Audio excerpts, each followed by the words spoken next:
हाँ जी बच्चों, good morning. Last class में हम लोगों ने किया था और मैंने आप लोगों को बताया था कि एक जो रजिस्टर्ड पर्सन होता है, रजिस्टर्ड पर्सन के अंदर इंक्लूड होता है कैजुअल टैक्सेबल पर्सन भी।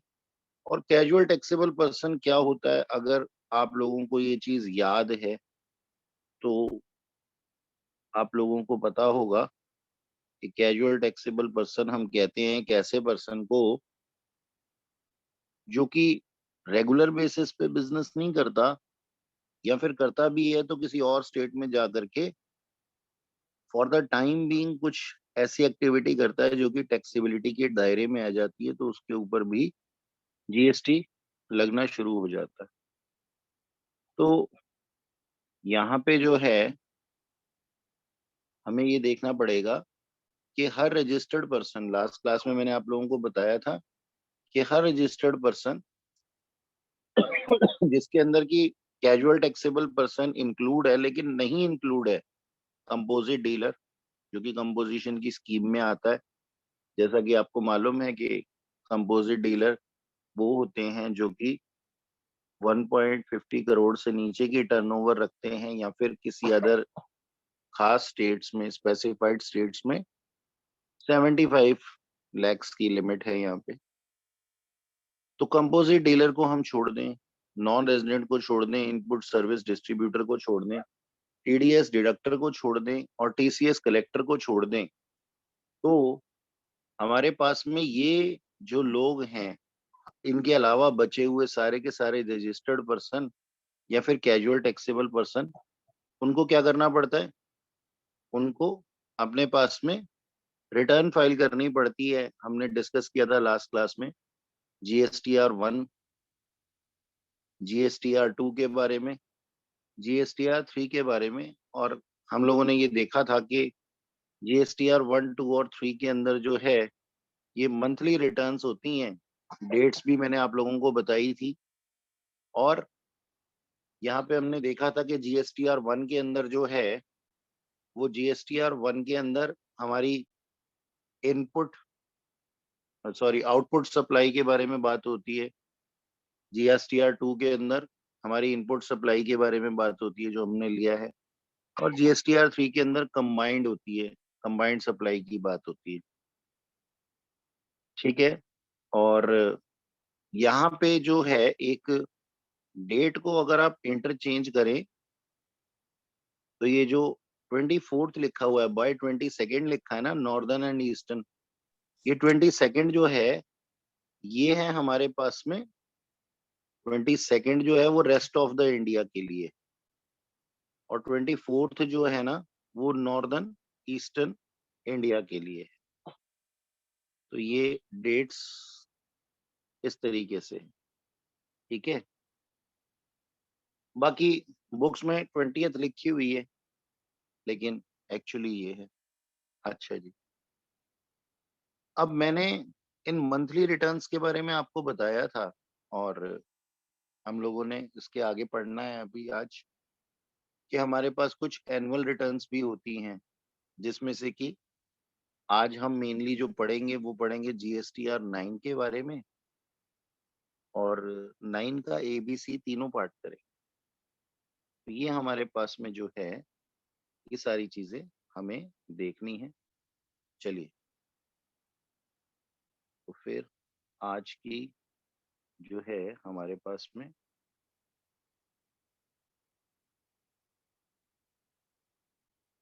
आगे के लिए चलते हैं,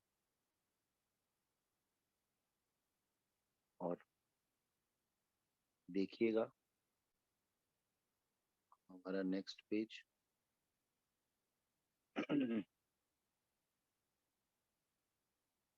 हाँ जी, मैंने मेरे ख्याल में कंपोजिट डीलर के बारे में भी आपको बता दिया था कि जीएसटी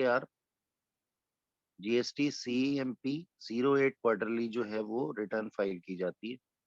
चलिए, आज का टॉपिक देखते हैं हमारे पास में। आगे के लिए हम लोग पढ़ रहे थे लास्ट क्लास में क्या, सेक्शन 39, और सेक्शन 39 के अंदर हमने काफी कुछ डिस्कस किया था। हमने करीब 3 पॉइंट डिस्कस कर लिए थे। आज हम इसका चौथा पॉइंट डिस्कस करते हैं। तो देखिएगा सेक्शन 39 क्या कहता है। पीरियोडिक रिटर्न्स के बारे में जो आगे के पॉइंट्स हैं वो क्या कह रहे हैं, आपकी स्क्रीन पे है, लिखा हुआ है कि every registered person who is required to furnish a return under subsection 1 other than person specified under QRMP scheme। अब यहाँ पे हम लोगों ने ना एक बात कहने की कोशिश की है, यहाँ पे सेक्शन ने बोलते हैं कोई भी पर्सन है, कौन पर्सन है, कोई भी रजिस्टर्ड पर्सन जिसको कि अपनी रिटर्न फाइल करनी है सबसेक्शन 1 के अंदर, यानी कि सेक्शन 39 के अंदर क्या आता है, पहले तो मैं आप लोगों को बता दूं। सेक्शन 39 के अंदर क्या कोई बताएगा? लास्ट क्लास में हमने डिस्कस भी किया था, पीरियोडिकल रिटर्न्स की बात होती है यहाँ पे। तो पीरियोडिकल रिटर्न्स जितनी भी चल रही थी हमारे पास, तो उसके लिए लिखा गया है कौन पर्सन, जो कि एक स्पेसिफाइड पर्सन नहीं है QRMP स्कीम के अंदर। अब ये QRMP स्कीम क्या होती है, इसके बारे में हम आगे की क्लास के अंदर चर्चा करेंगे, मतलब आज जो होनी है। तो यहाँ पे QRMP स्कीम जो है उसकी फुल फॉर्म होती है quarterly return monthly payment. Quarterly return monthly payment, तो क्वार्टरली रिटर्न हम क्या नाम है करते हैं, और पेमेंट लेकिन मंथली बेसिस पे ही करते हैं। तो यहाँ पे बोला गया है कि हर वो रजिस्टर्ड पर्सन जिसको की रिक्वायरमेंट है अपनी रिटर्न फाइल करने की सब सेक्शन 1 के अंदर, उनको क्या करना है, उनको क्या करना है, आगे के पॉइंट में लिखा हुआ है shall pay to government the tax due as per such return not later than last date on which he is required to furnish such return. यानी कि पूरी की पूरी बात एक छोटी सी बात में, ये चौथा पॉइंट जो है वो एक छोटी सी बात में आ जाता है। सिर्फ एक बात बोली गई है, क्योंकि हम इसकी जो लास्ट डेट थी उसको भी डिस्कस कर चुके हैं लास्ट क्लास में। तो यहाँ पे सिर्फ और सिर्फ इतनी सी बात बोली गई है कि वो लोग जो कि सब सेक्शन 1 के अंदर आते हैं, रजिस्टर्ड पर्सन हैं, उनको अपनी उनको अपनी क्या करनी पड़ेगी, रिटर्न फाइल करनी पड़ेगी, अपने टैक्स ड्यूज पे करने पड़ेंगे लास्ट डेट से पहले पहले। ठीक है, बस इतनी सी बात कहता है ये 4th पॉइंट, बहुत ही सरल भाषा में। अच्छा, इसके बाद इसने हमें बताया कि सर ऊपर हमने लिखा था other than person specified under QRMP scheme, तो QRMP स्कीम के अंदर आने वाले लोगों को क्या अपनी रिटर्न नहीं फाइल करनी? नहीं, ऐसा नहीं है। सिर्फ सबसेक्शन 1 जो है ना, वो persons other than specified person under QRMP scheme है, क्योंकि इनके लिए जो है वो सबसेक्शन 2 है। तो 4th पॉइंट को अगर हम कंबाइन कर दें तो हमारे को क्या समझ में आता है, कहता है सर सबसेक्शन 1 जो है वो सभी पर्सन्स के लिए है, उन लोगों को छोड़ करके जो कि एक स्पेसिफाइड पर्सन है अंडर QRMP स्कीम के अंदर। और सबसेक्शन 2 जो है वो किसके लिए है, वो है हमारे पास में QRMP की स्कीम के अंदर आने वाले स्पेसिफाइड पर्सन्स के लिए। ठीक है जी, तो एस्ट्रिक का साइन लगा हुआ है आपके सामने और आप पढ़ सकते हैं एस्ट्रिक के साइन के आगे भी क्या लिखा हुआ है, स्पेसिफाइड पर्सन की बात हो रही है यहाँ पे, स्पेसिफाइड पर्सन की बात हो रही है यहाँ पे, ये देखिए एस्ट्रिक का साइन लगा हुआ है। Specified person under QRMP scheme shall pay government the tax due taking into account inward and outward supply of goods and services or both। यानी कि उनको मना नहीं किया गया रिटर्न फाइल करने से, उनको सिर्फ ये बोला गया है यहाँ पे उनको क्या करना है, उनको अपनी टैक्स के ड्यूज जो हैं किस चीज के ऊपर, इनवर्ड सप्लाई जो कि उन्होंने परचेज किए थे चीजों को, और आउटवर्ड सप्लाई जो उन्होंने सप्लाई बाहर दी है लोगों को, यानी कि जो सप्लाई की है उन्होंने, उनकी गुड्स और सर्विसेज के ऊपर उसको क्या करना है, उसके ऊपर टैक्स ड्यूज जो हैं वो पे करने हैं गवर्नमेंट को। ये QRMP स्कीम वालों की बात की जा रही है, क्वार्टरली रिटर्न मंथली पेमेंट वालों की बात की जा रही है। इसके अलावा एक तो उनको ब्यौरा देना है, मतलब क्या ब्यौरा देना है कि उन्होंने फर्स्ट पॉइंट के अंदर यहाँ पे क्या लिखा हुआ है, इस फर्स्ट पॉइंट के अंदर क्या लिखा हुआ है लिखा हुआ है कि उनको ब्यौरा देना है। किस चीज का ब्यौरा देना है सर? अपनी इनवर्ड और आउटवर्ड सप्लाईज का। ठीक है सर। सेकंड पॉइंट में लिखा हुआ है उनको क्या ब्यौरा देना है? अपना क्रेडिट, इनपुट टैक्स क्रेडिट कितना वो अवेल कर रहे हैं, उस चीज का ब्यौरा देना है। और फाइनली थर्ड पॉइंट के अंदर एडजस्ट करने के बाद में उनका कितना टैक्स पेबल बचता है, इस चीज का ब्यौरा देना है। और इसके अलावा अगर उनसे कोई भी किसी भी तरीके की कोई पर्टिकुलर्स उनसे रिक्वायर्ड हैं, एक पर्टिकुलर मंथ से रिलेटेड जिसमें कि उन्होंने कोई सेल की है या सप्लाई दी है, तो उसको भी उस एक क्या नाम है फॉर्म में एक प्रिस्क्राइब मैनर के अंदर भर करके उनको देना है। तो यहाँ पे जो है हमारे पास में सब सेक्शन 1 और सब सेक्शन 2 के अंदर देखिएगा, अब यहाँ पे क्या बोला गया कि सब सेक्शन 2 के अंदर कंपोजिट डीलर आते हैं। अब कंपोजिट डीलर हमारे पास में कौन होते हैं? वो आप लोगों को मालूम है, जिनकी की टर्नओवर जो है वो 1.5 करोड़ से जो है वो कम होती है, या फिर किसी स्टेट में 75 लाख से कम होती है। तो यहाँ पे कंपोजिट डीलर के लिए भी ना सेम ही चीजें लिखी हुई हैं। क्या लिखा हुआ है? बोला गया है उनको वो पर्सन जो कि कंपोजिशन स्कीम के अंदर, अब देखो अगर आप लोगों को याद हो, हमने पिछली क्लासेस में पढ़ा है कि कंपोजिशन स्कीम के अंदर जो है वो पर्सन किस तरीके से टैक्स देता है। वो पर्सन ना ही इनवर्ड इनपुट टैक्स क्रेडिट ले सकता है अपनी इनवर्ड सप्लाई पे, और ना ही आउटपुट टैक्स जो है वो क्या नाम है किसी से कलेक्ट कर सकता है। तो अब इससे टैक्स की बात कैसे आती है? तो हम कहते हैं कि सर ये अपनी टर्नओवर के ऊपर कोई एक पर्टिकुलर परसेंटेज जो कि इसके ऊपर एप्लीकेबल है, उस हिसाब से ये अपना टैक्स पे करता है अपनी टर्नओवर के ऊपर। तो जाहिर सी बात है कि इसकी रिटर्न्स के अंदर हम किस चीज का ब्यौरा मांगेंगे? इसी चीज का ही ब्यौरा मांगेंगे, है ना? तो देखिएगा, अब पढ़िएगा इस चीज को ध्यान में रखते हुए क्या लिखा हुआ है। कंपोजिशन डीलर के लिए क्या कहा गया है? Every registered person furnishing return under subsection 2, यानी कि इनके लिए सबसेक्शन 2 है, shall pay to the government the tax due taking into account turnover in the state or union territory।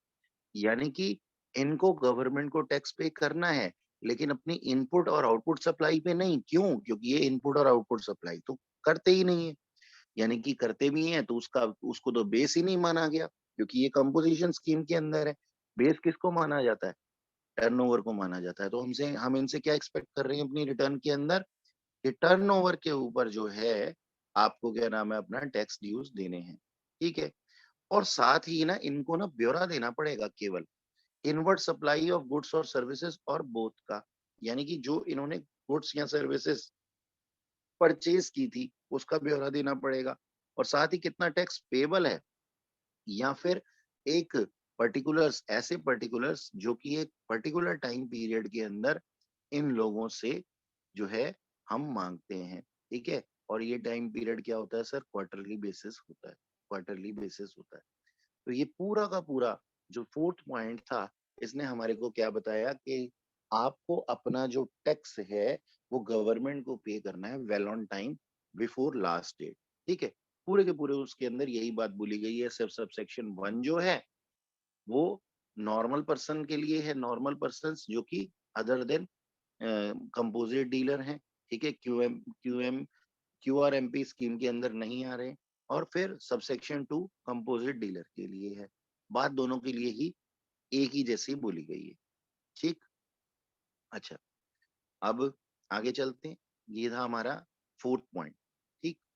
अब आगे देखिएगा, फिफ्थ पॉइंट के अंदर नील रिटर्न की बात की गई है। देखो, आप सोचेंगे कि सर अगर नील रिटर्न है, अगर नील ही है तो नील रिटर्न क्यों फाइल करनी है? लेकिन मैं आप लोगों को बता दूं कि हमारे को नील रिटर्न फाइल करनी पड़ती है। और नील रिटर्न का मतलब क्या होता है, इस चीज को जरा समझो। ऐसा है ऐसा है कि हमने इनपुट सप्लाई नहीं ली, ठीक है जी, या फिर हमने आउटवर्ड सप्लाई भी नहीं की, और हमारे को क्या करना पड़ेगा? अपनी नील रिटर्न फाइल करनी पड़ेगी। यानी कि हम क्या थे? बिल्कुल शांत थे, एकदम शांत। नील रिटर्न का मतलब क्या है? ऐसा नहीं है कि हमारी जो टैक्स लाइबिलिटी नील रिटर्न के अंदर है ना, हम लोग ये सोच लेते हैं, हम लोग ज्यादातर ये सोच लेते हैं कि हमारा ना टैक्स लायबिलिटी कुछ नहीं बनती होगी इसलिए नील रिटर्न है। नहीं बच्चों, ऐसा मतलब नहीं है नील रिटर्न का। नील रिटर्न का मतलब होता है कि अगर हमने किसी महीने के अंदर या किसी क्वार्टर के अंदर जो भी हम ऑप्ट कर रहे हैं, उसके अंदर अगर हमने ना ही कोई इनवर्ड सप्लाई ली है और ना ही हमने क्या नाम है कोई आउटवर्ड सप्लाई दी है, ठीक है जी? तो उसके ऊपर ज़ाहिर-सी बात है ना मैंने टैक्स पे किया है और ना ही मैंने टैक्स कलेक्ट किया है। तो उस टाइम पीरियड पे मैं बिल्कुल मौन रहता हूँ, बिल्कुल शांत रहता हूँ। तो उसकी भी नील रिटर्न फाइल करनी पड़ेगी सर मेरे को? हाँ सर, ये उसी के बारे में बोला जा रहा है। ये उसी के बारे में बोला जा रहा है कि हमें नील रिटर्न फाइल करनी पड़ेगी। तो यहाँ पे देखिए क्या लिखा हुआ है, एवरी रजिस्टर्ड पर्सन, सारे रजिस्टर्ड पर्सन, लेकिन इसके अंदर नहीं आते non resident, input service distributor, TDS deductor या टीसीएस कलेक्टर, जैसे कि हम पिछले सेक्शंस में भी करते हुए आ रहे हैं। तो हर वो रजिस्टर्ड पर्सन जो कि जिसके अंदर की कंपोजिट डीलर भी कंपोजिट डीलर भी इंक्लूड है, ठीक है जी? उनको अपनी निल रिटर्न फाइल करनी पड़ेगी। अब ये निल रिटर्न फाइल करना मैंडेटरी है, यानी कि आप बिल्कुल अछूते नहीं रह सकते, चाहे आप कंप्लीट लॉकडाउन में थे, उस टाइम पे भी आपको अपनी निल रिटर्न फाइल करनी पड़ेगी।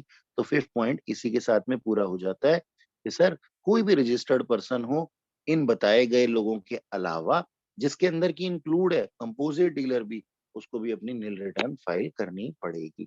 अब मैं आप लोगों को ना जानकारी के लिए बता दूं कि निल रिटर्न फाइल करने के लिए कोई बहुत लंबे चौड़े काम नहीं करने पड़ते। हमारे को है ना एसएमएस के थ्रू भी ये निल रिटर्न फाइल हो जाती है। जैसे कि आपका होता है ना, जैसा कि आपके सिस्टम होता है ना कि आप एक कोड लिख करके जो है वो इस नंबर पे सेंड कीजिए और फिर आपको क्या नाम है वेरीफाई करने के लिए एक ओटीपी आएगा। ठीक इसी तरीके से हमारी निल रिटर्न एसएमएस के थ्रू भी एकदम से क्या नाम है फाइल हो जाती है। तो इसके लिए कोई बहुत बड़ा पेचीदा काम नहीं है ये, जो क्या नाम है अपना उसके अंदर अपना रियल लाइफ के अंदर हम लोग इस तरीके से भी कर सकते हैं, ऑप्शन कर सकते हैं कि अपने रजिस्टर्ड मोबाइल नंबर से कुछ क्या नाम है थोड़े से जो है वो अ, बताए गए स्टेप्स फॉलो करके और हम अपनी नील रिटर्न फाइल कर सकते हैं। अच्छा जी। अब 6th पॉइंट जो है वो हमारे को बताता है रेक्टिफिकेशन से रिलेटेड बात। देखो, रेक्टिफिकेशन किस चीज की होती है? सर जो हमने सोचा हो कि हमने टैक्स पे करना था वो रह गया, या फिर हमने गलत टैक्स पे कर दिया, या फिर कुछ कैलकुलेशन मिस्टेक रही, तो इसके लिए हमें ना रेक्टिफिकेशन की जरूरत होती है। अब सोच करके देखो 1 मिनट के लिए कि आप लोगों के पास है ना, आपने पीरियोडिकली 1 मंथ और 3 मंथ की बात की हुई थी। 1 मंथ और 3 मंथ की बात की हुई थी और आपको रिटर्न फाइल करनी है और आपने रिटर्न फाइल की और उसके अंदर क्या हो गया, किसी भी तरीके का कोई ओमिशन रह गया या फिर कोई एरर हो गया और बाद में आपको इसका याद आया। तो अब क्या करें? तो कहते हैं कोई दिक्कत नहीं है। अब आप क्या कीजिए? सिंपल सा एक काम कीजिए, नेक्स्ट टाइम जब आप रिटर्न फाइल करेंगे नेक्स्ट क्वार्टर की या फिर नेक्स्ट मंथ की, उसके अंदर आप इसको रेक्टिफाई कर देना। लेकिन इसका एक मैक्सिमम टाइम पीरियड है कि कब तक आप अपनी रेक्टिफाई कर सकते हैं। यानी कि ये आपको चीज़ याद आ रही है, तो कब तक याद आनी चाहिए मैक्सिमम? उसका एक मैक्सिमम टाइम पीरियड है रेक्टिफिकेशन के लिए। तो वो टाइम पीरियड क्या है, वही हमें इस पॉइंट के अंदर पढ़ना है। तो देखिएगा, यहाँ पे ना लास्ट में वो डेट्स दी हुई हैं कि मैक्सिमम टाइम पीरियड क्या है। अब देखिए इसको वर्ड टू वर्ड पढ़ेंगे अगर हम, तो लिखा हुआ है after furnishing a return where any registered person discover any omission or incorrect particulars in return, अगर वो समझता है कि उसने कुछ छोड़ दिया है या फिर कुछ इनकरेक्ट भर दिया है, then he shall rectify the upcoming reach he then he shall rectify it in upcoming month या फिर quarters, interest will be payable if any। हाँ जी बिल्कुल सही है। देखो आपने जो काम करना था, अगर आपने एक्स्ट्रा पैसा देना था, अगर आपने पैसा देना था और कम पैसा दिया टैक्स का, तो आपके ऊपर इंटरेस्ट तो लग ही जाएगा, ठीक है ना? डिले पेमेंट के अंदर भी ये चीज होती है एप्लीकेबल। तो हम क्या कहते हैं कि उस पर्सन को अधिकार है अपकमिंग मंथ्स या फिर अपकमिंग क्वार्टर्स के अंदर अपनी प्रीवियस रिटर्न्स को रेक्टिफाई करने का। ठीक है सर, यहाँ तक की बात तो क्लियर है।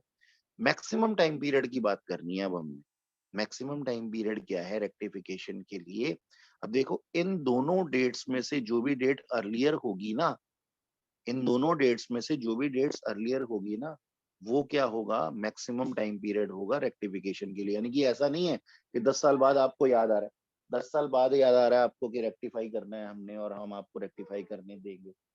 तो ये टाइम पीरियड क्या है? ये टाइम पीरियड है सर, क्या होता है, हमारे पास में ड्यू डेट होती है रिटर्न रिटर्न फाइल करने की, सितंबर मंथ या फिर quarter ending in September in next financial year. इसका मतलब क्या हुआ? देखिए, आपका फाइनेंशियल ईयर चल रहा था अप्रैल का, मान लो अप्रैल में है आप, मान लीजिए अप्रैल में है, तो इसकी रेक्टिफिकेशन आप कब कर पाएंगे? देखो मैं तो ये मानता हूँ कि आप मई के अंदर ही आपको याद आ जाएगा रेक्टिफाई करने के लिए, नेक्स्ट मंथ ही आ जाएगा या फिर नेक्स्ट क्वार्टर में आ जाएगा।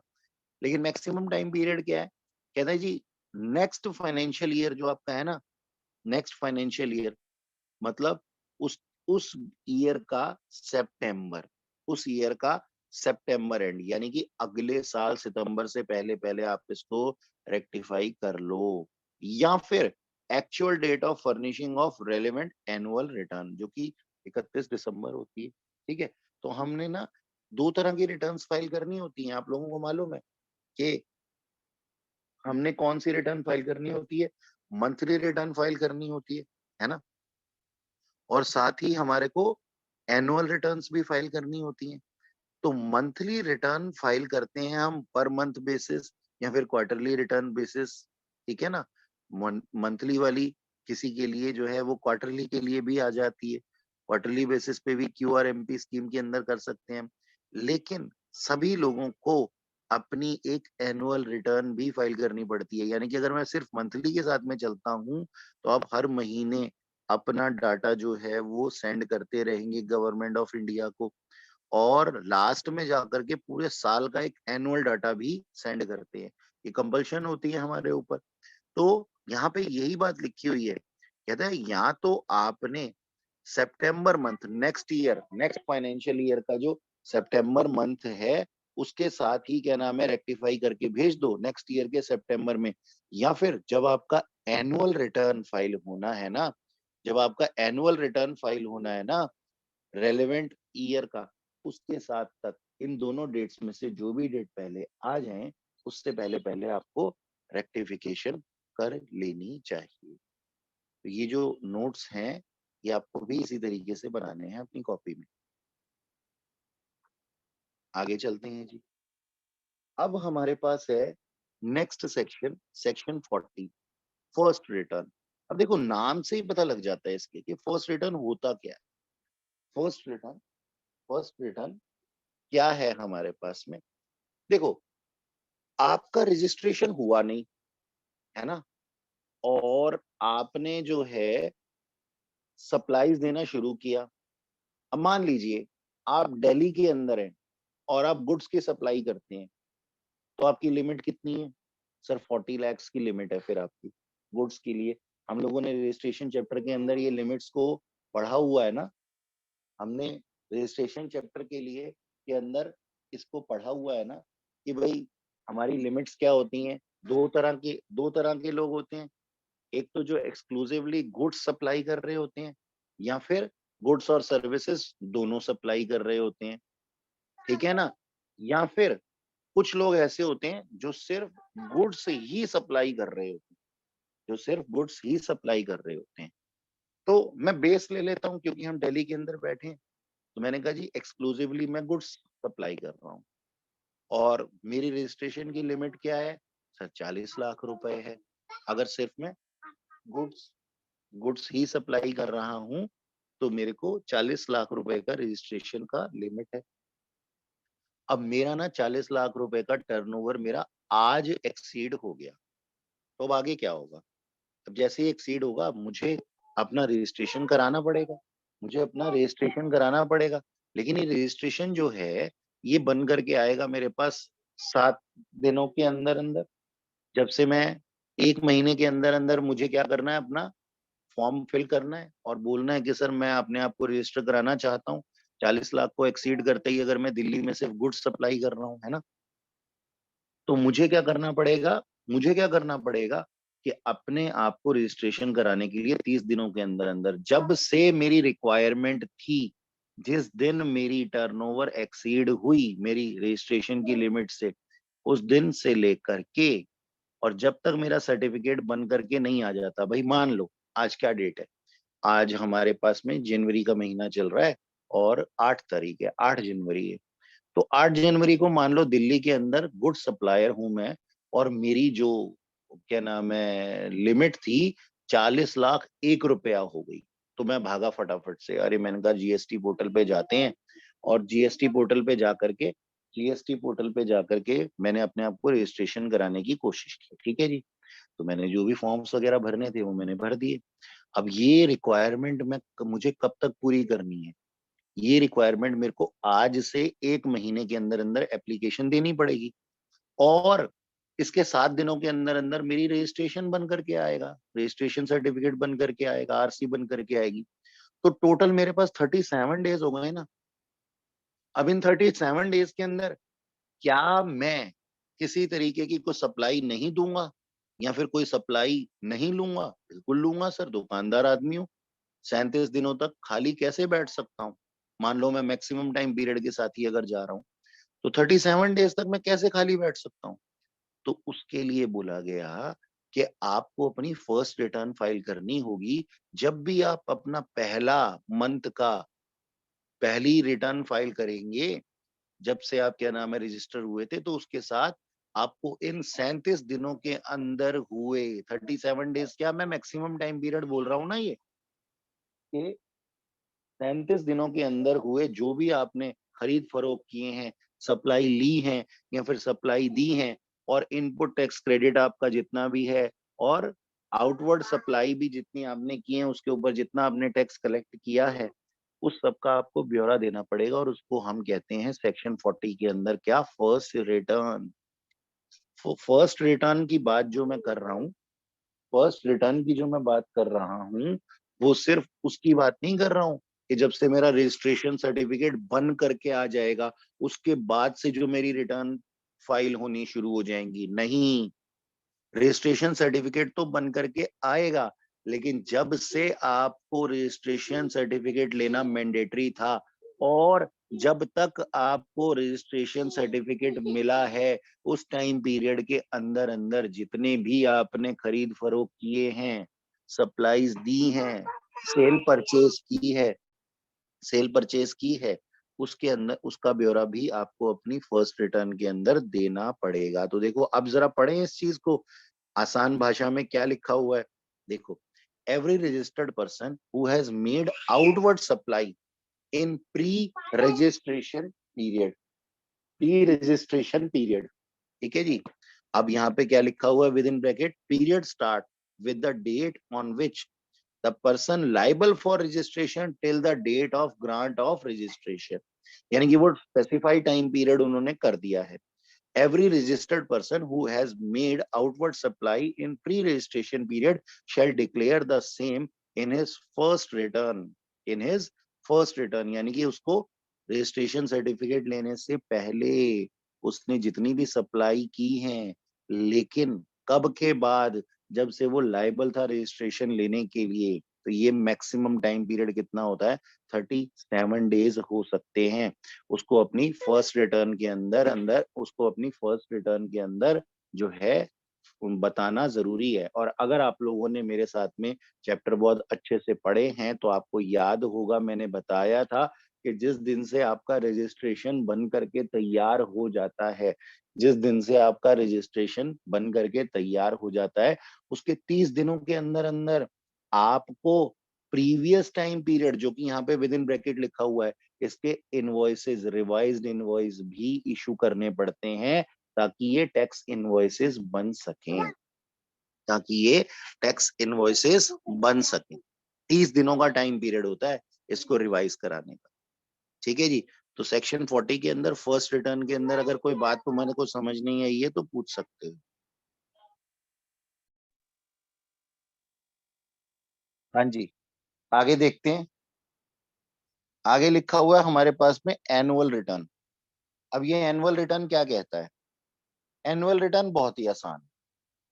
हमने पहले भी इस चीज को डिस्कस किया कि हर एक व्यापारी को क्या करना पड़ता है, अपना जो है वो अ, हर महीने की रिटर्न तो फाइल करनी ही पड़ती है, साथ में आगे आने वाले टाइम के अंदर उसको अपनी एनुअल रिटर्न भी फाइल करनी पड़ती है। अब ये एनुअल रिटर्न के बारे में क्या लिखा गया है और कौन से फॉर्म के अंदर एनुअल रिटर्न को हमें फाइल करना है, ये हम पढ़ते हैं। देखो, मैं आप लोगों को अगर मोटा मोटा बताऊं तो हर वो इंसान जो कि अपने पास में सप्लाईज दे रहा है और नॉर्मल तरीके से सप्लाई दे रहा है, ठीक है, वो क्या करता है, 31 दिसंबर से पहले पहले अपनी एनुअल रिटर्न फाइल करता है। यानी कि आपने पूरे साल जो है वो अपनी मंथली रिटर्न्स फाइल की, या फिर अगर आप क्वार्टरली सिस्टम के अंदर थे तो आपने क्वार्टरली सिस्टम के अंदर अपनी रिटर्न्स फाइल की। हर महीने का ब्यौरा तो आपको देना ही है। ये ठीक इसी तरीके से है। मान लो कि हम हर चैप्टर को पढ़ते हैं और फिर एक एक चैप्टर का टेस्ट देते हैं, और फिर लास्ट में जा करके हम एक मॉक टेस्ट देते हैं, है ना। तो ठीक इसी तरीके से एक पर्सन से मंथली रिटर्न फाइल करवाई जाती है और उसके बाद में उससे एनुअल रिटर्न भी फाइल करवाई जाती है। तो ये एनुअल रिटर्न की जो डेट है ना, वो है 31 दिसंबर। ये आप लोगों को याद हो गया, 31 दिसंबर यानी कि ईयर एंड पे आपको क्या नाम है, अपनी एनुअल रिटर्न फाइल करनी है 31 दिसंबर से पहले पहले। और फॉर्म नंबर एक नॉर्मल पर्सन के अंदर के लिए जो ये फॉर्म है वो है GST 9, GSTR 9। ठीक है जी। तो GSTR 9 को आप फिल करेंगे और अपनी एनुअल रिटर्न सेंड कर देंगे। सर हमने तो मंथली रिटर्न्स फाइल की हुई थी। हाँ की हुई थी, तो क्या हो गया, मंथली रिटर्न भी फाइल करनी है और मैंडेटरी है कि आपको एनुअल रिटर्न भी फाइल करनी है। अब इसी के बारे में पढ़ेंगे। 9 GST मतलब डेट तो सबके लिए कॉमन है, 31 दिसंबर ही, लेकिन कुछ हमारे पास में जो है वो अपने पास GST के रिटर्न फाइल करने के जो फॉर्म नंबर है वो अलग अलग है। जैसे कि GSTR 9 जो है वो नॉर्मल एक डीलर के लिए है। कंपोजिशन स्कीम के अंदर आने वाला पर्सन भी अपनी एनुअल रिटर्न फाइल करता है, वो 9A के अंदर करता है। GSTR 9 किसके लिए, नॉर्मल पर्सन के लिए जो कि कंपोजिशन स्कीम में नहीं है। कंपोजिशन स्कीम में आने वाले पर्सन के लिए क्या है, GSTR 9A। ठीक है। अच्छा, दोनों के लिए डेट सेम ही है। अच्छा आ जाओ, अब इसको वर्ड टू वर्ड पढ़ते हैं और उसके बाद पढ़ेंगे कि कुछ लोगों को हमने रिलैक्सेशन भी दिया हुआ है। अरे ये क्या, कुछ वीआईपी हैं? हाँ, देखने से ही पता लगेगा आपको कि वीआईपी होंगे ये। आओ पढ़ते हैं रूल 80 एनुअल रिटर्न का। बोला गया है every registered person other than composite dealer. अच्छा सर, अभी तो आपने कहा था कि कंपोजिट डीलर भी अपनी एनुअल रिटर्न फाइल करेगा। हाँ हाँ बिल्कुल करेगा, लेकिन जरा इसको पढ़ लेते हैं पूरा, तब आपको पता लग जाएगा। तो यहाँ पे लिखा हुआ है every registered person other than composite dealer shall file an annual return for every financial year as specified under section 44। किसमें बताया गया है ये, सेक्शन 44 में बताया गया है। ठीक है जी। और इसको करना है इसने इलेक्ट्रॉनिकली, किस फॉर्म पे, यानी कि ऑनलाइन जाकर के भरना है। GSTR 9 on or before 31st December following the end of such financial year। यानी कि आपका फाइनेंशियल ईयर कब खत्म होता है, 31 मार्च को। तो 31 मार्च के बाद में उसी साल की 31 दिसंबर से पहले पहले आपको अपनी रिटर्न फाइल करनी है। ठीक है सर, कर देंगे। और इसको किस फॉर्म पे करना है और किस मैनर में करना है, सर इलेक्ट्रॉनिकली करना है, यानी कि हाथ से भर के थोड़ी ना भेजेंगे। और इसके लिए फॉर्म नंबर क्या है, GSTR 9, ये नॉर्मल पर्सन के लिए। लेकिन कंपोजिट डीलर के लिए क्या है, GSTR 9A। ठीक है जी। तो हमने क्या बोला, बाकी सारी चीजें सेम है। तो यहाँ पे जो ऊपर लिखा हुआ था ना अदर देन कंपोजिट डीलर, वो इस वजह से लिखा हुआ था क्योंकि यहाँ पे कंपोजिट डीलर के लिए GSTR 9 नहीं है, 9A है, इसलिए वहां पे अदर देन लिखा हुआ था। तो डोंट गेट कंफ्यूज कि ये मत सोच लेना कि एनुअल रिटर्न कंपोजिट डीलर जो है वो नहीं भरता, भरता है, लेकिन उसका फॉर्म नंबर अलग। चलो, अब कुछ नवाब लोग भी हैं जिनको कि हमने एग्जम्पशन दी हुई है, यानी कि रिलैक्सेशन दी हुई है। अब ये रिलैक्सेशन किस किस को दी हुई है हमने एनुअल रिटर्न फाइल करने के लिए? और आप देखोगे कि बाद में आपको ये ना, अभी तो आपको लग रहा होगा हेडिंग पढ़ करके कि ये लोग नवाब हैं, लेकिन आपको पता लगेगा थोड़ी देर में कि ये नवाब नहीं है, ये तो बेचारे उस प्रोसेस से गुजर चुके हैं पहले ही। तो देखो, रिलैक्सेशन दी है हमने किसको? गवर्नमेंट डिपार्टमेंट को। गवर्नमेंट डिपार्टमेंट को किस चीज से? एनुअल रिटर्न फाइल करने से। ठीक है, तो कहते हैं कि ये जो हमारा एनुअल रिटर्न के प्रोविजन है ना, ये एप्लीकेबल नहीं है किसके ऊपर? Any department of central government, state government या लोकल अथॉरिटी जिसके बुक्स ऑफ अकाउंट जो हैं वो ऑडिट होने थे और ऑडिट कर लिए जा चुके हैं by the controller of audit general of India. यानी कि इसका मतलब क्या हुआ? सीएजी ने पहले ही इनके बुक्स ऑफ अकाउंट ऑडिट कर लिए हैं, तो अब दोबारा दोबारा से ऑडिट करके जिनके books of account he audit हो गए हो, उनकी एनुअल रिटर्न तो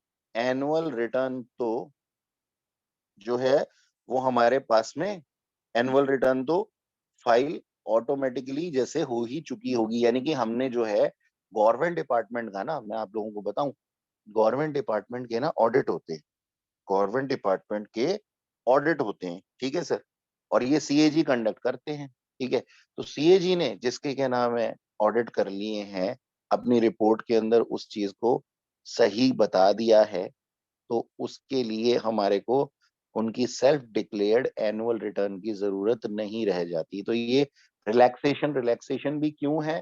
क्योंकि इनका तो ये ऑलरेडी हो चुका है, ये प्रोसीजर्स, और बहुत अच्छे तरीके से हो चुका है।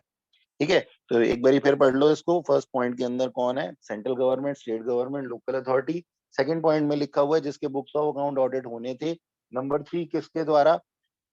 सीएजी के द्वारा, controller of audit general of India के द्वारा, या फिर अच्छा, इसके लास्ट में एक लाइन लिखी हुई है, थर्ड लास्ट लाइन में, और an auditor appointed for auditing the account of local authority under law for the time being in force. यानी कि मान लो लोकल अथॉरिटी के कोई बुक्स ऑफ अकाउंट ऑडिट होने दे किसी भी वजह से, कोई भी ऐसे लॉ से जिससे कि क्या नाम है वो अपना क्या नाम है इनको ये कराना मैंडेटरी था, तो चाहे सीएजी ने किया हो या फिर किसी और ऑडिटर ने किया हो जो कि कंपल्शन के अंदर था, वो भी यहाँ पे अप्लाई किया गया है। तो रिलैक्सेशन इनको दिया तो गया है, लेकिन ये रिलैक्सेशन इसलिए है क्योंकि ये ऑलरेडी उस प्रोसीजर्स को फॉलो कर चुके हैं। ठीक, देखो बेटा, चैप्टर तो ये थ्योरी का ही है, लेकिन ना एमसीक्यूज भी हैं हमारे कोर्स में, इस चीज को जरा ध्यान रखना। अच्छा, आगे चलते हैं।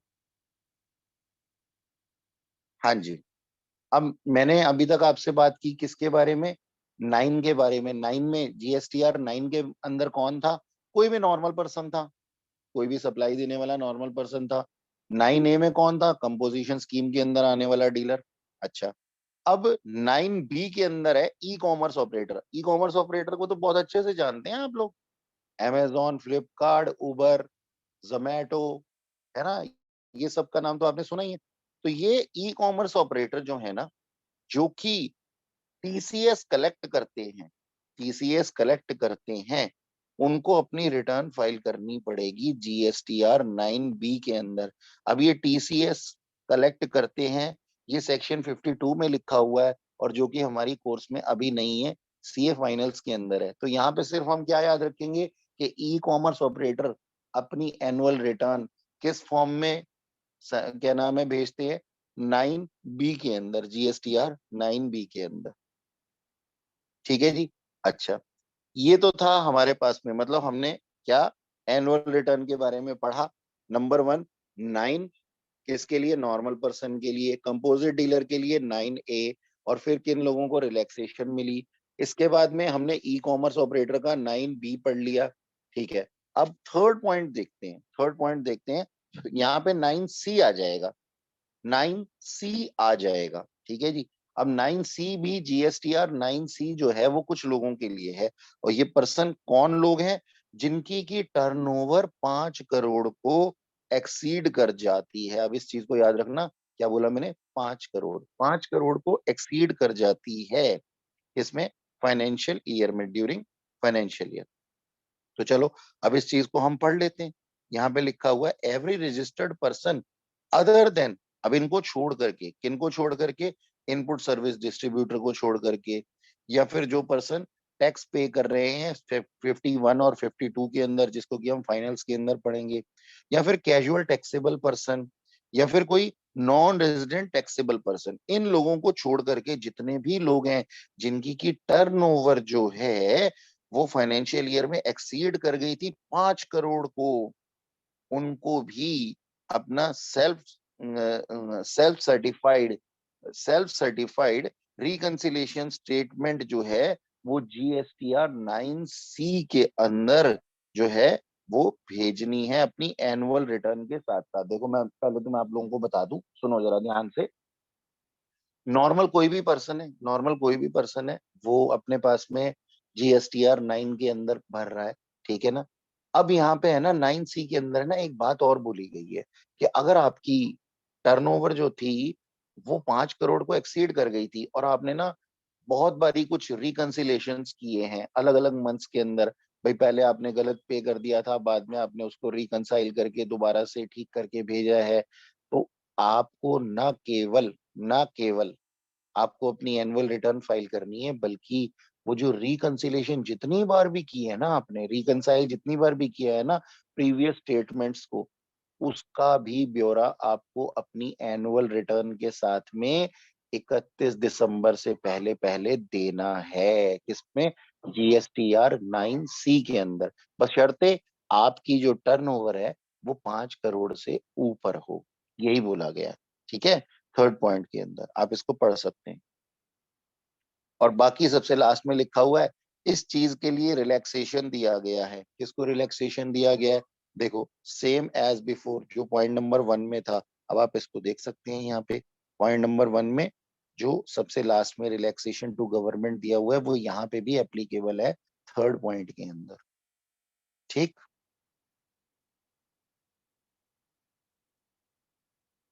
सर हाँ जी बेटा। सर 9C वाला भी 9A वाली रिटर्न भरेगा ना, मतलब? जी बेटा, जी बेटा, जी। और अगर ये कॉम्पोजिशन का हुआ तो फिर 9A भर के फिर 9C भरेगा? अच्छा एक बात बताओ, एक बात बताओ, आपने कितना गलत बात बोली ना। 9, ये देखो 9B में कौन, 9A में कौन आते हैं? कंपोजिशन डीलर आते हैं, है ना। नहीं सर। कंपोजिशन डीलर कौन होते हैं? जिनकी 1.5 करोड़ से कम की टर्नओवर होती है। और यहाँ पे 9C के लिए मैं क्या बोल रहा हूँ? 5 करोड़। अच्छा हाँ सर, मतलब रेगुलर वालों के तो लिए। हाँ, तो कॉन्ट्राडिक्टरी बात कर दी ना आपने। बेटा इन्हीं चीजों का ध्यान रखना होता है हमें एग्जाम में, हाँ सर, ठीक है सर, थैंक यू। ठीक है। वो तो फिर कंपोजिशन की स्कीम से बाहर ही हो जाएगा बेचारा, फिर तो वो जीएसटीआर 9 ही भरेगा, ठीक है ना। सर ठीक है। एमसीक्यू में ना यही चीजें परेशान करती हैं। चलो आगे चलते हैं। हाँ जी, फाइनल रिटर्न। अब फाइनल रिटर्न से ना आपके दिमाग में ये आ जाता है कि अच्छा अच्छा, साल के एंड में जो रिटर्न भरी जाती है ना वो फाइनल रिटर्न होती होगी सर।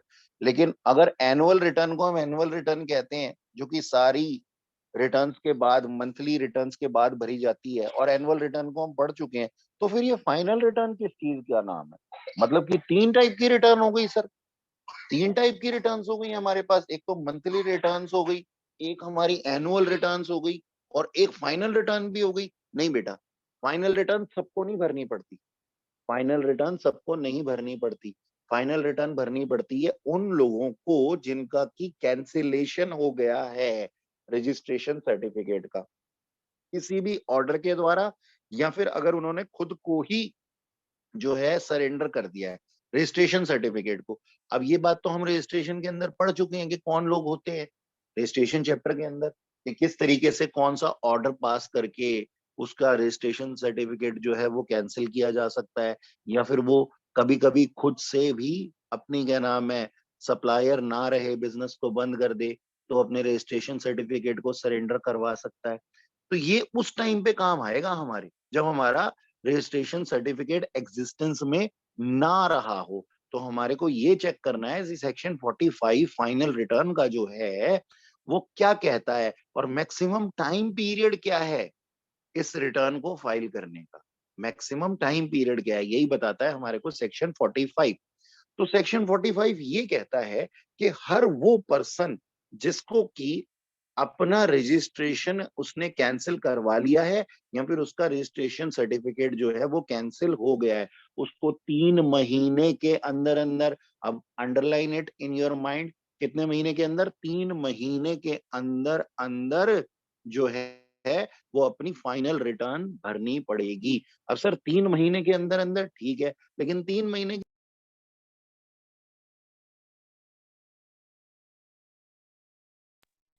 महीना, तो 3 महीना जो वो शुरू होगा जिस दिन से इसका सर्टिफिकेट कैंसिल हो गया था या फिर इसके ऑर्डर पास हुए थे कैंसिलेशन के, उस दिन से लेकर के 3 महीने के अंदर अंदर जितना भी इसने काम किया है या फिर नहीं भी किया है, तो उसकी फाइनल रिटर्न इसको क्या नाम है, सेंड करनी पड़ेगी। भाई कभी कभी ऐसा होता है ना कि ऑर्डर आ रहा था कैंसिलेशन का, ठीक है जी, और हमने हमें सर्व नहीं हुआ या फिर कोई भी ऐसी बात हो गई और हम फिर भी अपना बिजनेस कर रहे थे, तो कहते हैं कि आपने अगर कुछ ऐसा किया है तो इसके लिए आपको, अगर आपका जो रिटर्न है वो आपको रिटर्न जो है फाइल करनी पड़ेगी, और उसी रिटर्न को हम फाइनल रिटर्न कहते हैं। तो देखो यहाँ पे क्या लिखा हुआ है, every registered person other then non resident, composite dealer, input service distributor, TDS deductor या फिर टीसीएस कलेक्टर, इन लोगों को हम हमेशा छोड़ रहे हैं, ठीक है ना, आपने देखा होगा कॉन्टिन्यूसली। तो कोई भी registered person whose registration has been cancelled shall furnish a final return within 3 months from the date of cancellation of RC यानी कि registration certificate, or the date of order of cancellation whichever is later, यानी कि जो भी बाद में हो, ठीक है, चाहे ऑर्डर ऑफ कैंसिलेशन हो, चाहे आपका मतलब ऑर्डर के बाद ही जनरली क्या होता है, रजिस्ट्रेशन सर्टिफिकेट कैंसिल होता है। लेकिन कभी कभी हम क्या कहते हैं, हम ये कहते हैं कि हमारे पास में हमने ऑर्डर पास कराए ही नहीं थे लेकिन कैंसिल हो गया, यानी कि हमने सेल्फ डिक्लेरेशन की थी कि अब हम बिजनेस बंद कर रहे हैं, सामने वाले ने ऑर्डर नहीं दिया था, हमने खुद को ही सरेंडर किया था रजिस्ट्रेशन सर्टिफिकेट को, तो उसके 3 महीने के अंदर अंदर हमें अपनी फाइनल रिटर्न जो है वो भेजनी पड़ेगी। तो सेक्शन 45 को पढ़ लीजिए एक बारी, यही कहता है ये। हाँ जी बच्चों, सेक्शन 45 के बाद में सेक्शन 46 जो है वो नोटिस का है। मतलब अगर कोई पर्सन, अभी तक तो हम क्या बात कर रहे थे, ये करना चाहिए, ये करना चाहिए, फाइनल रिटर्न भेजनी चाहिए, एनुअल रिटर्न भेजनी चाहिए, ये तो अभी तक हम बात कर रहे थे चाहिए चाहिए की।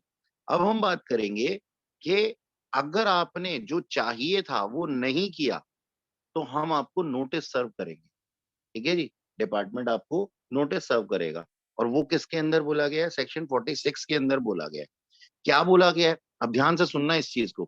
कहते कोई भी ऐसा पर्सन जिसने की सेक्शन 39 के अंदर कंबाइंड रिटर्न नहीं फाइल की है। अभी कंबाइंड रिटर्न क्या होती है, जरा देखो, हमने पढ़ा था मंथली बेसिस पे हम एक मंथ में अपनी जो ट्रांजेक्शन्स करते हैं उसको नेक्स्ट मंथ के कुछ टाइम ड्यूरेशन के अंदर अंदर हमारे को रिटर्न फाइल करनी पड़ती है, और मैंने इसका पूरा प्रोसीजर आप लोगों को फर्स्ट वीडियो में सिखाया था, ठीक है जी, कि किस तरीके से काम होता है।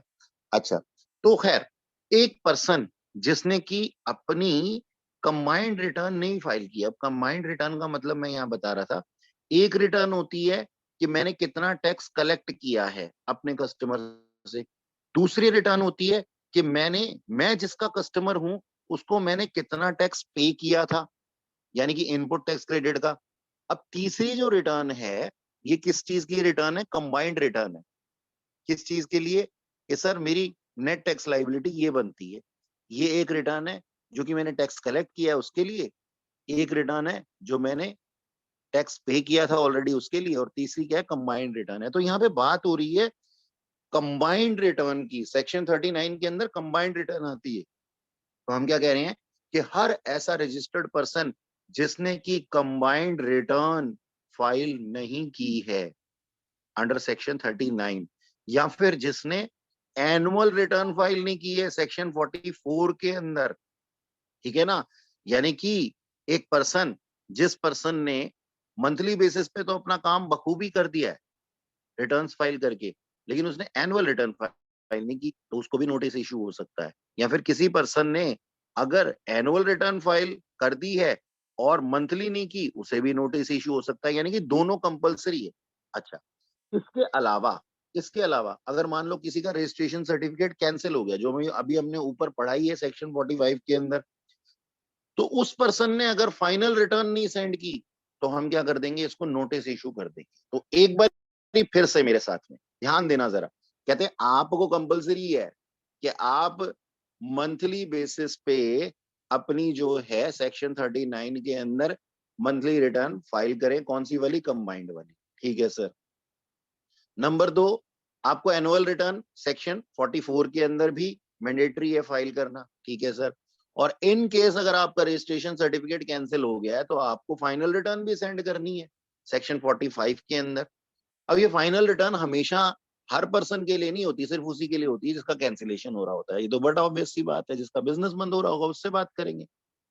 तो हम क्या कहते हैं, इन 3 लोगों ने अगर इन 3 सेक्शंस की अवहेलना कर दी है, रिटर्न फाइल नहीं की है, तो हम क्या कर सकते हैं, हम मतलब डिपार्टमेंट क्या कर सकता है, उसको नोटिस इशू कर सकता है कि आपने रिटर्न फाइल नहीं की, और उस सामने वाले पर्सन को यानी कि सप्लायर को 15 दिनों के अंदर अंदर इसका जवाब देना होगा। कितने दिनों के अंदर? 15 दिनों के अंदर अंदर इसका जवाब देना होगा GSTR 3A के अंदर।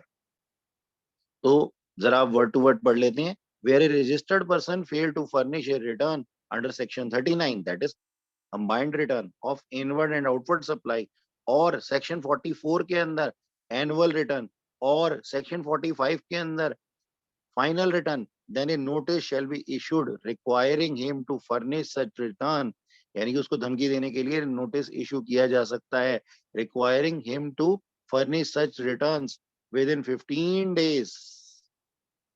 ठीक है जी, within 15 days in such form and manner as may be prescribed, यानी कि हमने उनको नोटिस इशू कर दिया कि आप ये रिटर्न्स फाइल कीजिए, आपने जो नहीं किया उसको कीजिए, और आपको इसको 15 दिनों के अंदर अंदर करना है। ठीक है जी, चले आगे चलें। सेक्शन 45 भी हो गया, सेक्शन 46 हमारा धमकी वाला काम भी हो गया। ठीक। अच्छा, अब सेक्शन 47 है लेट फीस का। आप लोगों को पता लग रहा है, आप लोगों को पता लग रहा है कि देखिए, अभी से पहले तो, इससे पहले तो हमारे पास में ये जो फाइनल रिटर्न थी, यहां तक तो हमने सारी रिटर्न्स की बात की कि ये होना चाहिए। अब हमने धमकाते हुए नोटिस इशू कर दिया। ठीक है सर। अब मैं क्या कह रहा हूं, सेक्शन 47 हमें बता रहा है लेट फीस के बारे में बता रहा है।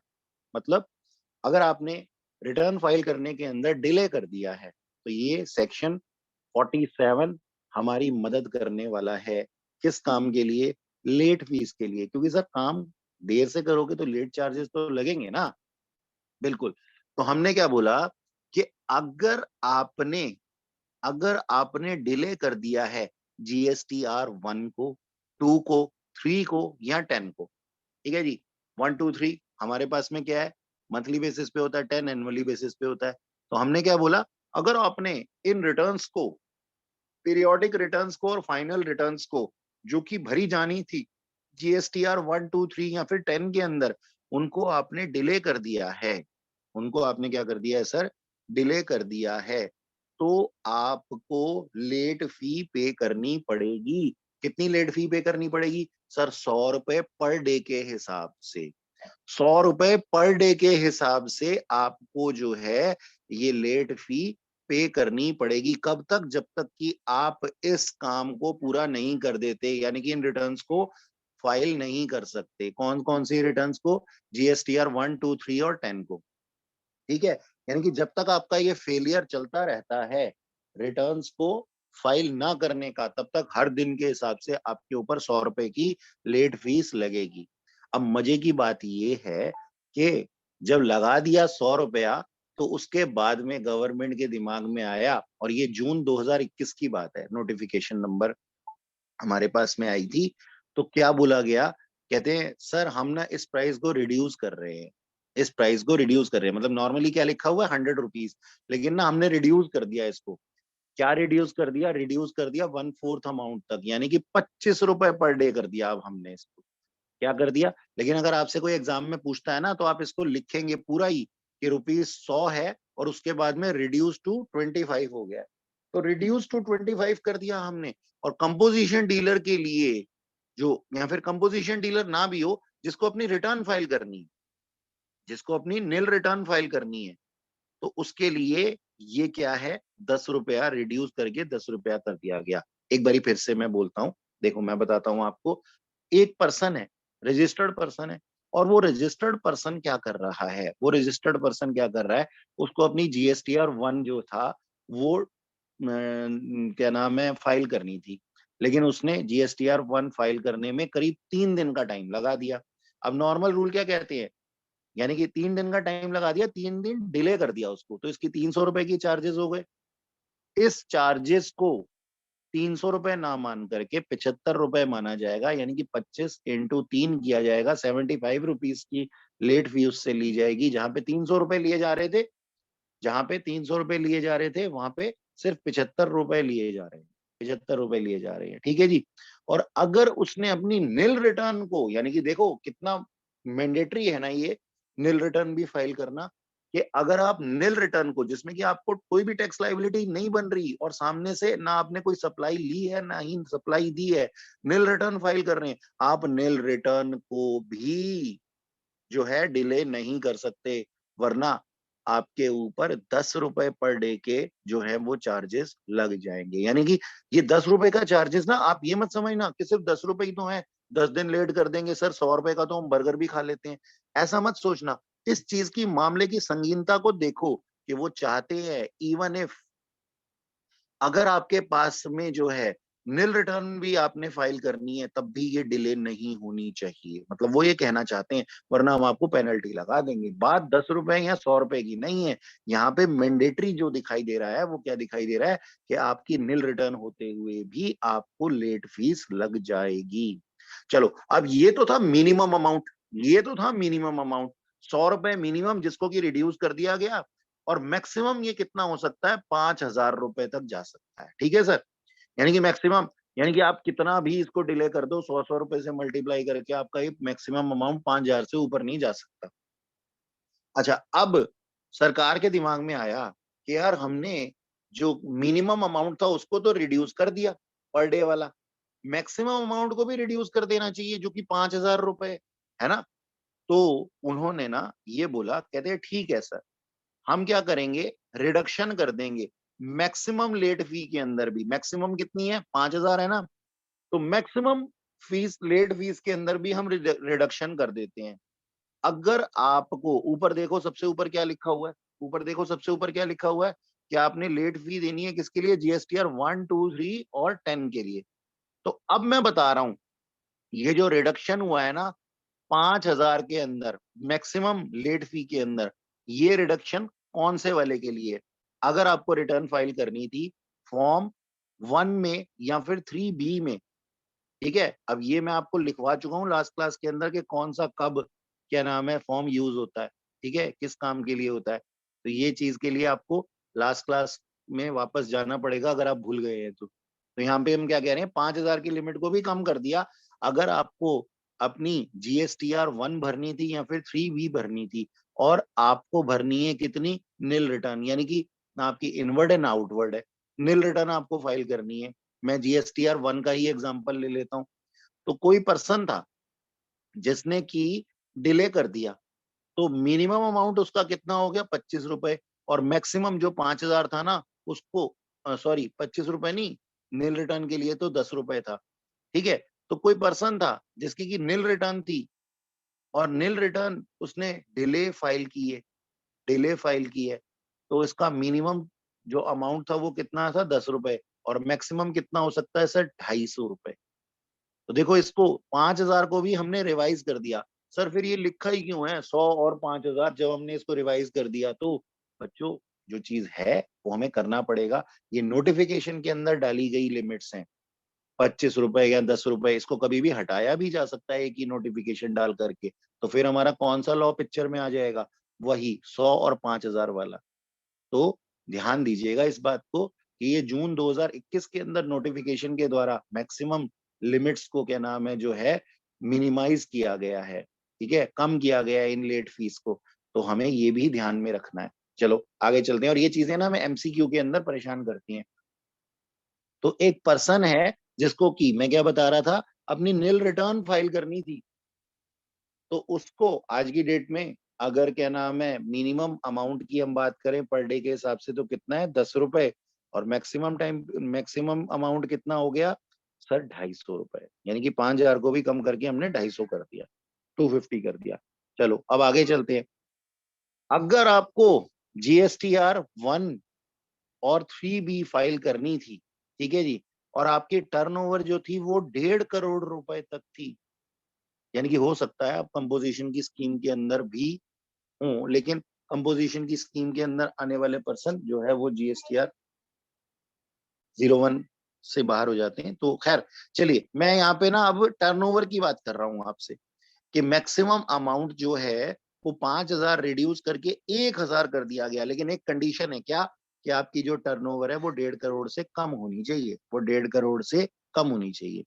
या फिर आप सेकंड स्लैब किस चीज का बनाया, अगर आप 1.5 करोड़ के पार चले जाते हैं लेकिन 5 करोड़ के अंदर रहती हैं, तो आपका मैक्सिमम जो है 5,000 नहीं होगा, 2,500 हो जाएगा, 2,500 हो जाएगा। और इसके अलावा अगर आप किसी केस में हैं, यानी कि 5 करोड़ से ऊपर के मोटे असामी हैं, बड़े बिजनेसमैन है, टर्नओवर देने वाले 5 करोड़ से ऊपर के, तो आपका जो ये मैक्सिमम अमाउंट 5,000 था उसको 5,000 ही रखा जाएगा, 5,000 ही रखा जाएगा। तो ये बड़े जो रिडक्शन है ना, ये आपके लिए काफी काम के हैं। अच्छा, अब मान लो कि किसी को अपनी रिटर्न फाइल करनी थी GSTR 4 के अंदर, तो और अगर उसने नील रिटर्न फाइल करनी है, तो उसका मैक्सिमम जो है वो लेट फी कितना होगा, 250 रुपए, और इन एनी अदर केस ये 1,000 होगा। यानी कि देखो, GSTR 1 और 3B के अंदर तो हमने 4 क्लास बनाई हुई है, लेकिन GSTR 4 के अंदर हमने सिर्फ 2 क्लास ही बनाई हुई है। तो ये नोट्स इसी तरीके से आपकी कॉपी में होने चाहिए। जो है यहाँ पे टर्नओवर को बेस बनाया गया है GSTR 1 और 3B के अंदर। चलें आगे। अच्छा जी, आगे सुनो, आगे बोला गया तो थोड़ा सा बड़ा कर देते हैं। हाँ, अगर आपने अगर आपने GSTR 7 के अंदर डिले फर्निशिंग की है, तो आपका जो मैक्सिमम डिले पीरियड के लिए हमारे पास में जो अमाउंट दिया हुआ है वो कितना दिया हुआ है, मतलब डिले पीरियड के लिए जो टाइम पीरियड दिया हुआ है ये कितना है, ये है जी ₹25 per day for delay period, maximum of 1,000। अब देखो, ये जो था ना ये GSTR 7 के लिए है, यानी कि अगर आपने डिले किया है, अगर आपने डिले किया है फर्निश करने में, ठीक है जी, अपनी रिटर्न को जो है वो GSTR 7 के अंदर, तो आपके सर लिए अब यहाँ पे है ना, कोई मैं रिलैक्सेशन की बात नहीं कर रहा हूँ, मैं यहाँ पे कोई रिलैक्सेशन की बात नहीं कर रहा हूँ। 25 रुपए पर डे और मैक्सिमम कितना होता है, 1,000, जैसे वहां पे था ना 100 रुपए और मैक्सिमम कितना, 5,000 रुपए, वही है। अब यहाँ पे कोई मिनिमम वाले की बात नहीं की मैंने, कम कम करने की बात नहीं की है मैंने, कम करने की बात नहीं की है, तो कंफ्यूज मत हो जाना। तो GSTR 7 अगर आपने फाइल करनी थी, तो 25 रुपए पर डे के हिसाब से आपके ऊपर जितने टाइम पीरियड तक भी आप क्या नाम है इस फॉल्ट को कंटिन्यू करते हैं, फेलियर को कंटिन्यू करते हैं, उसके हिसाब से 25 रुपए पर डे, और मैक्सिमम अमाउंट कितना हो सकता है, 1,000 रुपए। हाँ बेटा, क्या पूछ रहे थे आप, बोलिए। सर मैं पूछी थी GSTR 7 तो हमने पढ़ी ही नहीं, किस चीज से रिलेटेड होती है मतलब। GSTR 7 आपको लिस्ट के अंदर मिल नहीं जाएगी। सर। नहीं बेटा, मैं कह रहा हूँ मिल जाएगी फ्यूचर के अभी। अच्छा अच्छा, चल, ओके सर। हाँ, चलने दीजिए इसको, क्योंकि मैंने इस पॉइंट को यहाँ पे इसलिए डाल दिया ना, इस पॉइंट को यहाँ पे इसलिए डाल दिया क्योंकि जब मैं डिले की बात कर रहा हूँ, तो डिले के अंदर ये वाला पॉइंट भी मेरे को डालना जरूरी था, क्योंकि इसके लिए भी प्रोविजन बनाए गए। ठीक अभी है मैं सर। सिर्फ लेट फीस के बारे में बता रहा हूँ ना, तो मैंने इसके लिए इसको भी बीच में ले लिया। चलूं आगे। अच्छा जी, अब ये तो थी हमारी GSTR के बारे में, हमने जो क्या नाम है पीरियोडिकल के बारे में देखी हुई थी। अब मैं लेट फीस की बात कर रहा हूँ एनुअल रिटर्न की। अभी क्या थी हमारी, वो मंथली और क्वार्टरली वाला काम चल रहा था। अब यहाँ पे क्या बोला गया है, कहते अगर आपको जीएसटीआर 9, 9A, 9B या 9C के अंदर एनुअल रिटर्न फाइल की थी और करनी थी, और ये मैंने अभी आपको आज की ही डेट में पढ़ाया है, ये देखो, ये मैंने आपको आज ही की डेट में बताया है ये सारी चीजें। ये देखो ये वाला पेज, एनुअल रिटर्न रूल 80 का, ठीक है ना, जीएसटीआर 9, 9A लिखा हुआ है यहाँ पे, ठीक है। और हमने उसके बाद जीएसटीआर 9B पढ़ा, और ये लास्ट में थर्ड पॉइंट के अंदर फोर्थ लाइन में 9CB पढ़ा, ठीक है ना। तो इन सब लोगों के लिए बोला गया है, अगर आपको रिटर्न फाइल करनी थी इसमें जीएसटीआर 9, 9A, 9B या 9C के अंदर, और आपने ऐसा नहीं किया, तो आपको लेट फी लग सकती है 100 रुपीज पर डे के हिसाब से, जब तक आपका फेलियर चलता रहता है।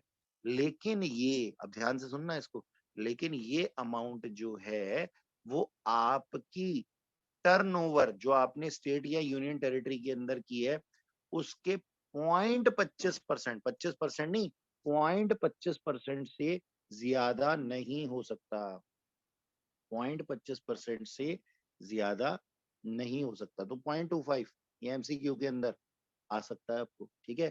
तो हमने क्या बोला इसके लिए, मैक्सिमम क्या नाम है, नॉर्मली हमने कितना बोला, 100 पर डे, 100 पर डे, लेकिन ये 0.25% से ज्यादा नहीं हो सकता आपकी टर्नओवर का, जो कि आपने दी है स्टेट या फिर यूनियन टेरिटरी के अंदर।